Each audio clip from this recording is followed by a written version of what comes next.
I'd like to introduce today is a principle called total productive maintenance. Okay, it's a best practice used by the best companies in the world, and it's a strategy of how best to maintain your equipment. Now we're just going to apply this principle to the moisture manager today, but you should be able to take these principles and apply it to any piece of equipment. Okay, so total productive maintenance. It's a principle that the total stands for teamwork. Okay, so we need to involve the people who actually use the equipment. So the importance of Sandy being here, you've got Sandy, unfortunately Ross, the manager, is sick. Kingsley's here, and we've got, who's the operator? There we are. Okay, so we get input from everybody on how the machine performed and where the problems were over the last season. Hence the importance of doing this straight after the planting season, so we don't forget. The P stands for productive, and that means that the asset we've invested in needs to always be available, always performing to its standard, and always reliable.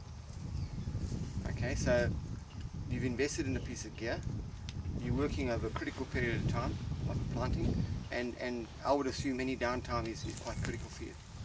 Okay, so that's the principle we're taking. So it's T, the total productive, and then maintenance. We've got two maintenance practices. One is equipment care, which is, you might also call operator-based maintenance. So the daily and weekly checks that the operator needs to go through before and after operating the machine. And then the maintenance side is more the strategic stuff, is what do we do pre-planting, what do we do post-planting, and how do we manage our spares. Okay, does that make sense? Okay, so if I just refer to my notes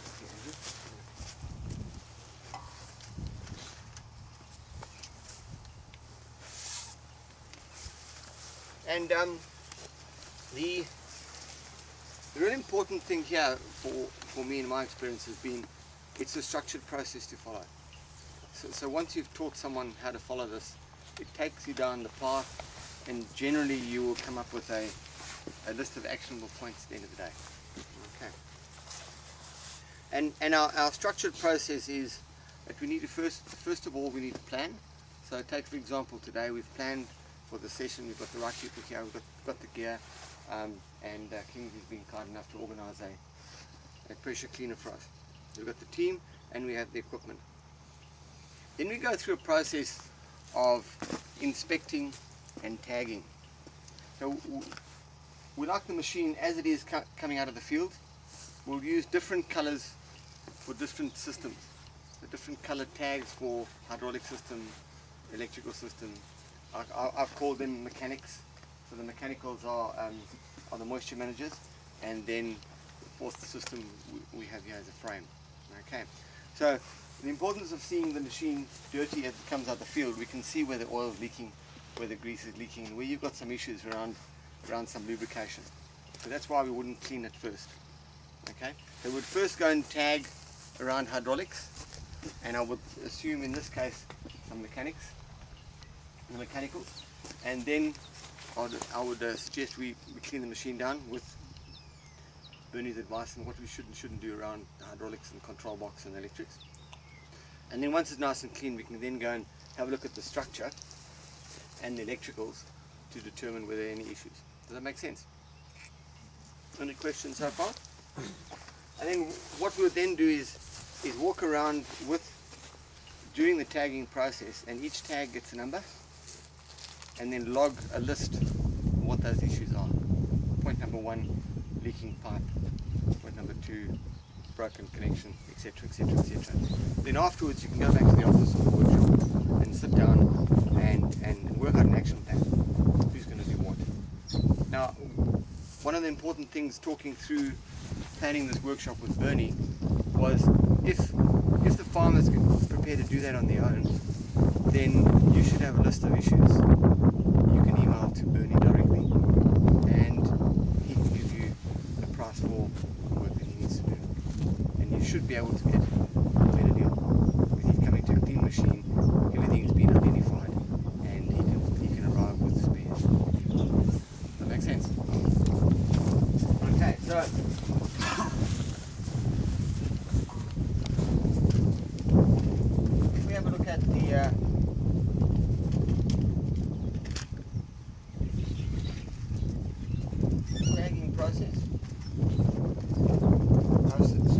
4 different colors.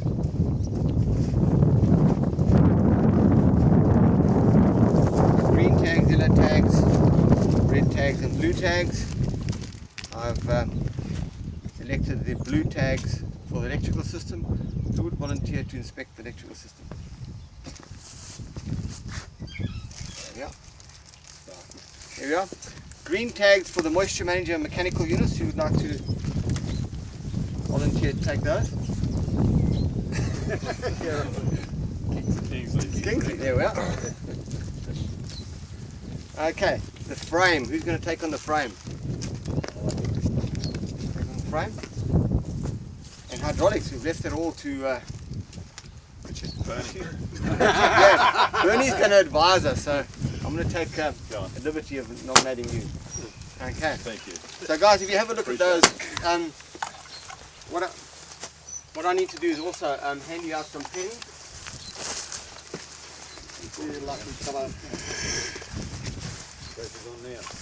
Okay. We've got some pens and some pens. So what I suggest we do is let's use the hydraulic system as an example. And how about we walk around? Who's got the hydraulics? Yeah, that'll be me. There we are. How about we just walk around and Bernie can help us and use hydraulics as an example, and then we can walk around. I suggest for this workshop we walk around in groups and deal with the various matters. Okay.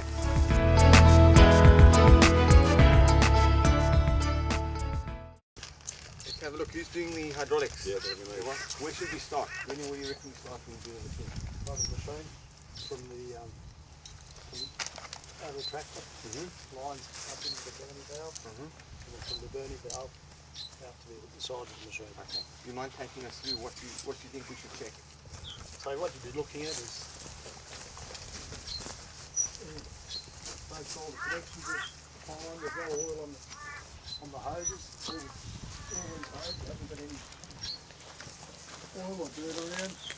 Then you just need to inspect those and see. In this case here we've got some dirt around this hose. That could indicate a leaking fitting. That could possibly fail it. Okay, so what we should be doing there is tag. Have you got a pen? Black pen? Yeah. Have you got another pen? Okay. Well, in the green bag is another pen. Yep. So if I label this red tag number 1, get the lid for me. So red tag number 1, Bernie can tag that onto wherever. And what do we call that, Bernie? So we're looking at check the fitting for tightness and that the hose is crimped correctly. Well, actually, it's the fitting. Pardon? Actually, it's the fitting. It'll be the fitting. Yeah, I know it is. Okay. Next, let's keep moving. I had to leave it the way it was. And what we can do when we go through those, if we just description of the issue and the work required, if we don't know what the solution is right now, let's just leave it blank. We're going to work out it afterwards. And the person responsible and due date, we can leave that until we work through things. That'll be me. Okay. Anything else, Bernie? These all right there. So we've got them. We probably mark that as check all outlets. Okay. Are you tagging that? No, Well, just we'll run our tags. the same The thing. The poor old hydraulics has got a lot of connections. the hydraulic remotes out of number 1 needs new O-rings. We know that. Yeah. Okay. We'll call that. So we'll follow down here. Check our connections here. There's 2 leaking connections over there. Yep. So what we probably do is put number 1 and tie all that up as the hoses out of the tractor. Okay. Hose down the tractor and the draw bar. Yep. Okay. Anything else? Just move forward. Move further on.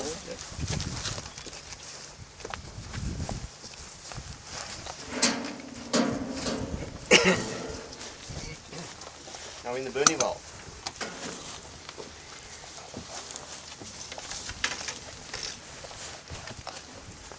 What would you be checking for here, Bernie? Well, so what I'm looking at, we've got the presence of oil, of course, and what we're trying to establish is where that oil's come from. So,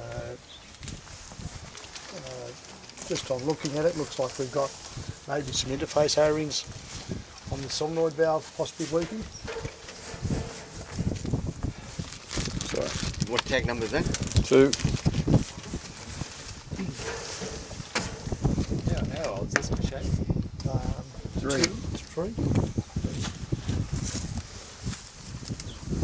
Okay, so I would tag this here, Bernie, would I? Yep.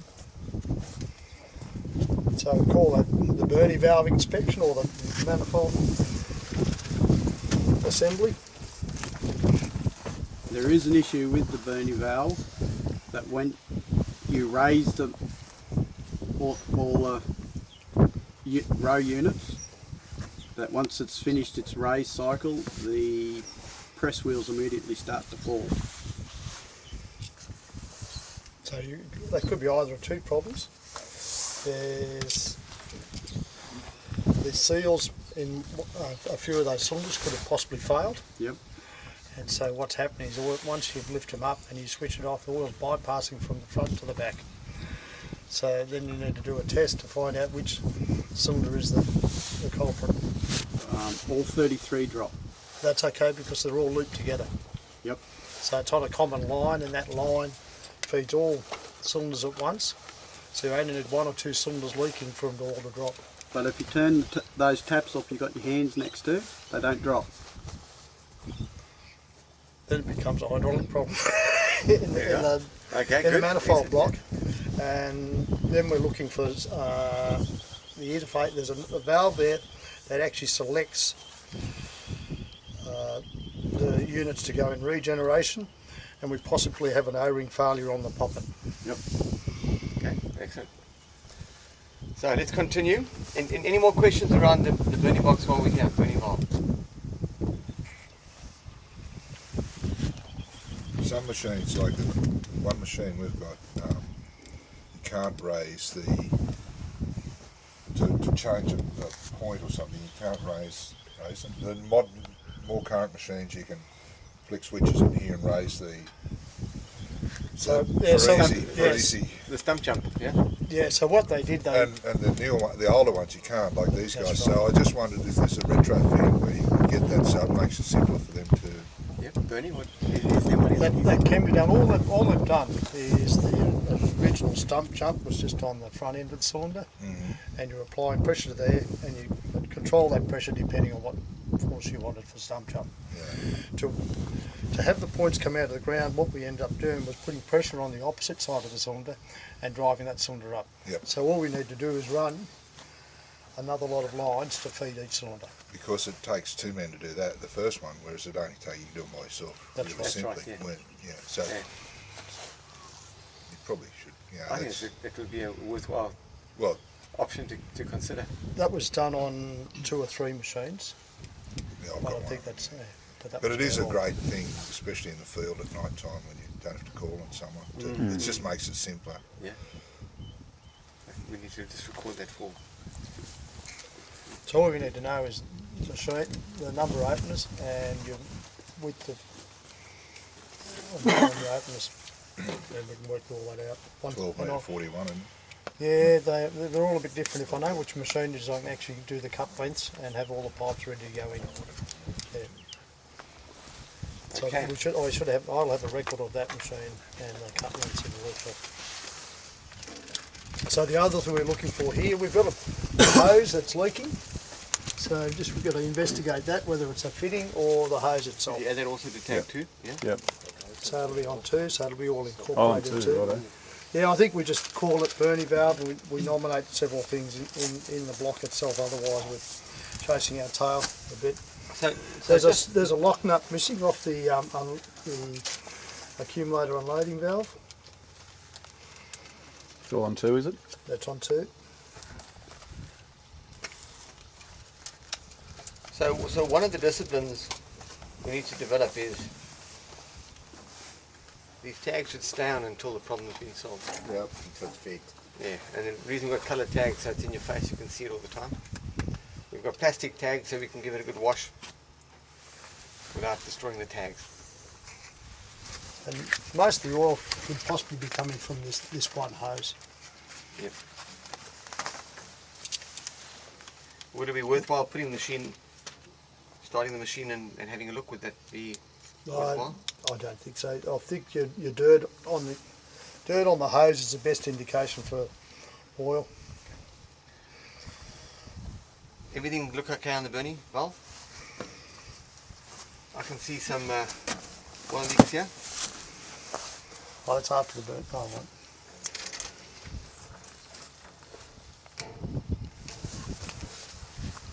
Talk us through what you're looking at, Bernie. Oh yeah, so what we've got here, we've got some pressure transducers here. These are actually controlling your mid-row banders and also your press wheels and also your trip pressure. The other one here is for your opener pressure. So we're just looking in here, just see they've just got an O-ring seal on the front face here, and I'm just looking to see if that's whether the oil was actually leaking out of there. So all these other plugs, they're just plugs for the solenoid valves. Just looking to see if they're all okay.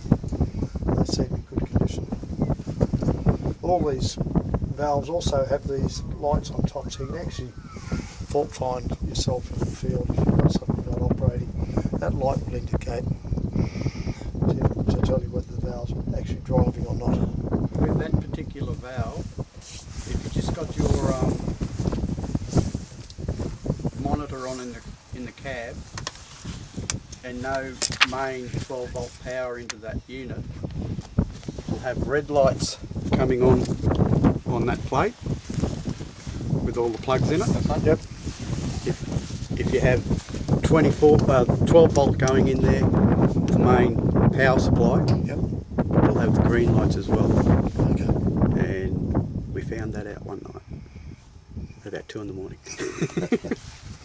But the best indicator, we've got lights on each one of these coils, so that you can actually. But they still work.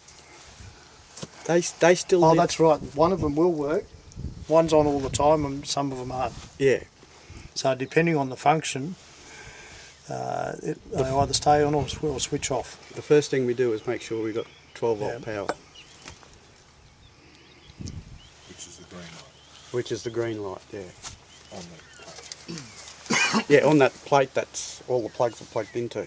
Up the top, there's Yep. plus, minus, 5, 12, and status. And if you have a green light on both sides, you've got main power to it. Excellent. Yeah. Find these things out at ungodly hours. Okay, any more questions around the Bernie box, Bernie valve? Are you done, Bernie? Oh, so we go from there up into our isolating valves. So all these valves, there's two versions. You can either isolate the whole machine, and then you only have 4 valves there, or you isolate front and back. Yep. So all you're doing is isolating your press wheels, openers, and the trip is on all the time. And those bottom 2 taps are for the mid-row banders. Yep. These two, yeah? Down low. Down low. These two there. Those 2. So you've got press wheel front and back, press wheel front and back, press wheel front and back, opener Openers. front and back, and opener front and back. So one set will isolate your rear ones, and one set will isolate the front. You will find on some machines you've got these little ball valves, which are actually sitting there on the pipework, and they're on the pipework to the cylinders, and that's so you can actually isolate different ones to get different race spacings. Yep. So that's an additional valve. Some machines have it and some machines don't. Yeah, we can go 15 inch, 30 inch or 60 inch on this machine. Depending on your cropping needs. So Okay. we've got a few little leaks there we need to address at the ball valves. Yeah. Possibly just one hose. That's the top of the one on the front. Yep. Again, we've got possibly just the tightness, the fittings aren't tight enough. They rattle these. Yep. This one especially, it's been done countless times. It just rattles loose because of the flexing. I was talking to Jay before, there is a product that Loctite have, Yeah. and it's a flare-right piece, and that actually can sit on that front end, and will pull up, and it'll probably stop it, may help it from coming undone.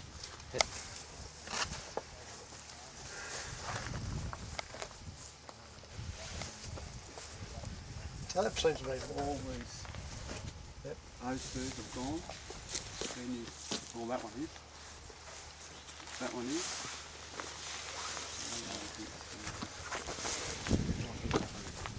You had to replace them. Tyres and what we need. Inside. Yeah, you can actually see that's distorted. Yeah. So possibly over tightened. So you need to get a torque figure on that, Yeah. and that'll help with that. So what we need to do is have a chart with some torque figures on different size Yep.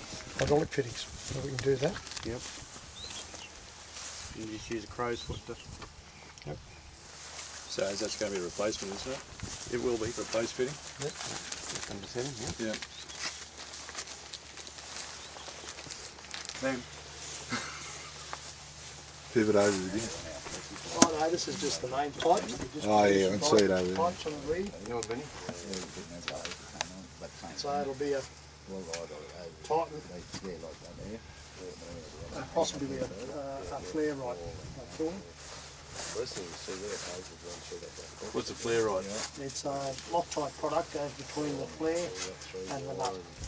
Where can we get that? Oh, easy. I can organise that.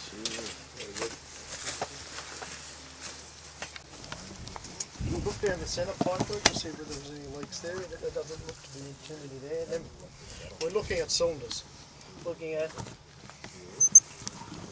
hose into the cylinders, whether they're okay or not, and whether we've got any oil leaking down in the centre. No. Yeah, you got one up the front there. Yeah, what we'll do, just have a quick look at each one. Where can you find one? Up the front there. Well, what we'll do is continue on Yeah. one direction, get one out of the way, and then go to the next one. Otherwise, you jump around, you'll miss it.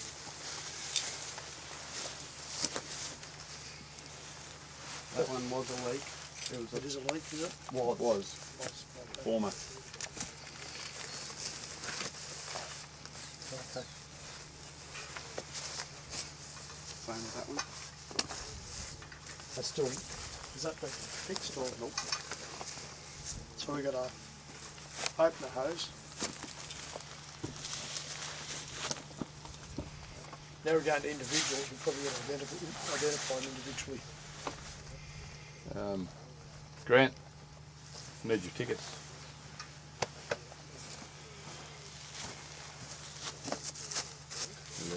Do you want a bigger tag or Oh, that's perfect. perfect? Yeah.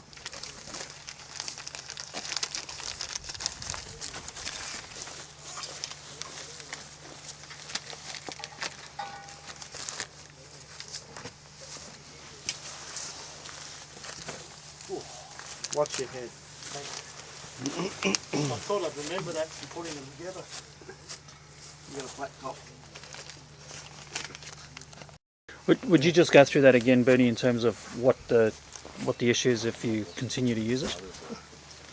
So, if you continue to use it, what's happening? You're retracting the cylinder, and the piston is actually pushing hard up against the barrel, and we have seen the barrel actually blow out. So you get to a point where the cylinder won't work anymore, and the seals then fail on the piston, and that contamination goes back in through our flow divider, shuts that down, then creates a lot of other problems for you. And then when you go to lower the machine, it doesn't lower and it breaks.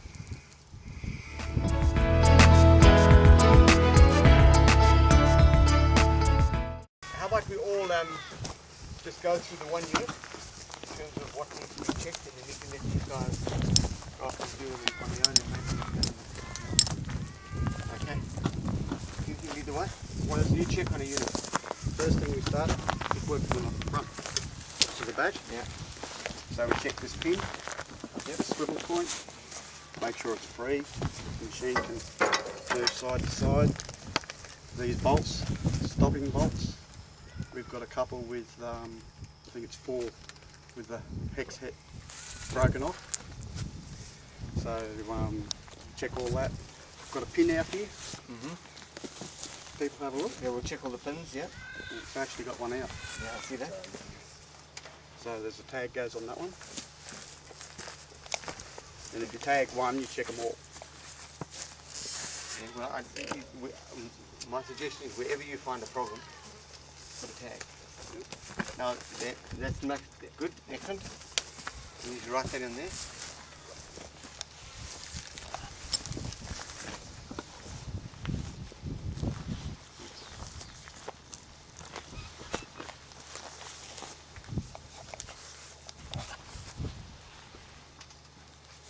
So remember, you'll be looking for loose bolts, missing bolts, broken bolts, loose pins, missing pins. Yes. So all the other pins are right. We've had problems with these pins under here on the trip where they, for some reason, they break the circlip and pop out. Yeah. That's the first time we've had that pin go.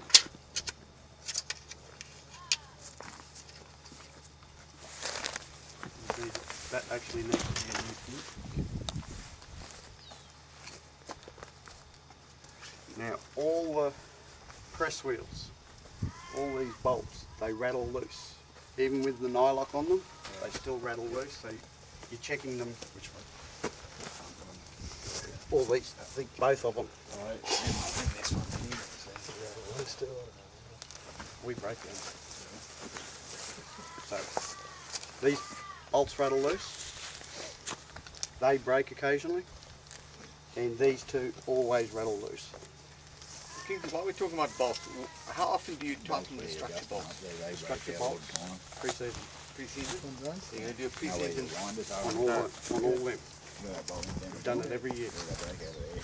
The moment they delivered it and drove away, the next day we were checking them all. Yep. Because they'll seat. when they delivered it, they hooked the tractor up to it and they folded it out and they turned that front ram that's bent now, turned that into a banana. And it hadn't been here 10 minutes. So on instances I've found in really rough country, some of these arms bend. These? Yeah. So just need to check those arms. If you hit a contour bank sideways, Yeah. then they can come off when you can. Be careful, they're cast iron, but you can straighten them. Very careful. Just point to that again. What about? Well, they would. Is it over there? I was swapping tools. Mainly the front one. The trip.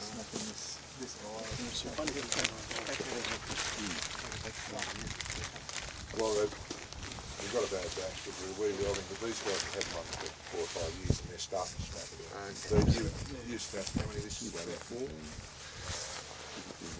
But they should be 3. But still, that's where It is. I can do it easy. But I think it was resolved. It was a bad batch there.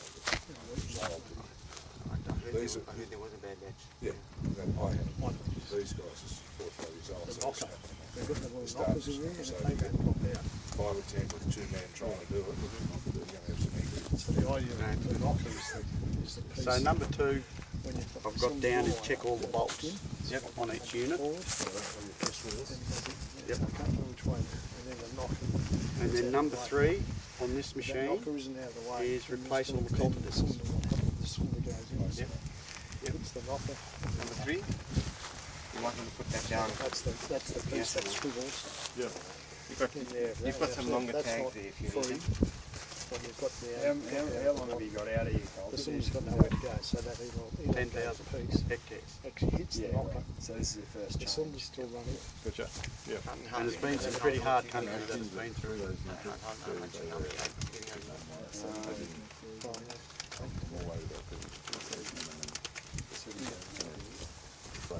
And the knockers up there, I think the whole idea of the knockers is when you go up on the seat. Oh, yeah.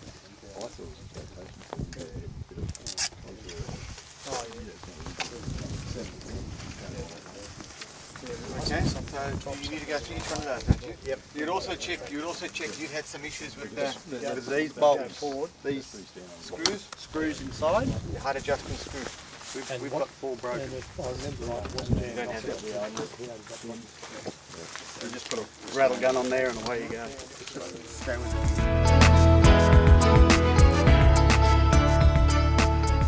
I think the final thing we'll do today is just go through the structure, checking mainly for cracks, checking for loose or broken bolts, okay? And especially in instances like over here, the mechanical stuff, we need to check all these pins. Okay, let's start over here.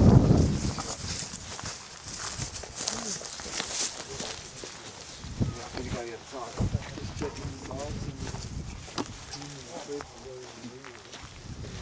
this isn't too warm out the start. It is quite often easier to check the structure once the bit are clean.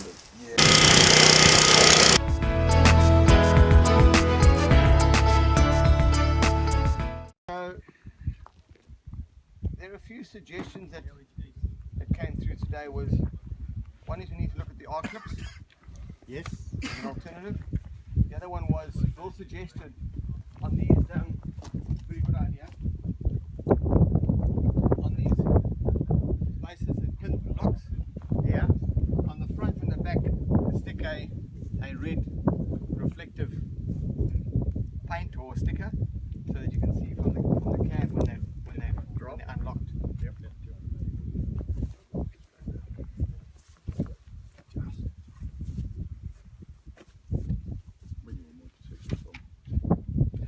Any other suggestions that came through today? Remember the Bernie valve, no water. We've never used water on it. It's only been compressed air. We've only ever used compressed air and a rag. I'm not sure everybody's aware, on the other side of this machine, there's a row of 6 ball valves with caps on them. And the reason we introduce those is that when you're working on the machine, you want to make sure there's no pressure in the system. So what you can do is remove the cap and just get a quarter hose and run it into a tin. Then you can drain the pressure from the machine, then you can undo pipes and bits and pieces, and you're not going to get oil all over the place. Because you've got some accumulated pressure there, and if you hook a hose onto each one, you've then got zero pressure. The only other thought I had was that for you to make sure that you have zero pressure, we probably should fit test points at the accumulators themselves. So you can actually fit a mechanical gauge on there and make sure you've got nothing, so you know it's safe to work. On most machines, we fitted isolating ball valves at the accumulator, so you can actually swing them over, and that ensures that the system is isolated. But there is some machines out there that don't have them, and they would have been machines that we weren't involved with. Any other suggestions from you guys? You've got that. Luke? Oh, I got nothing.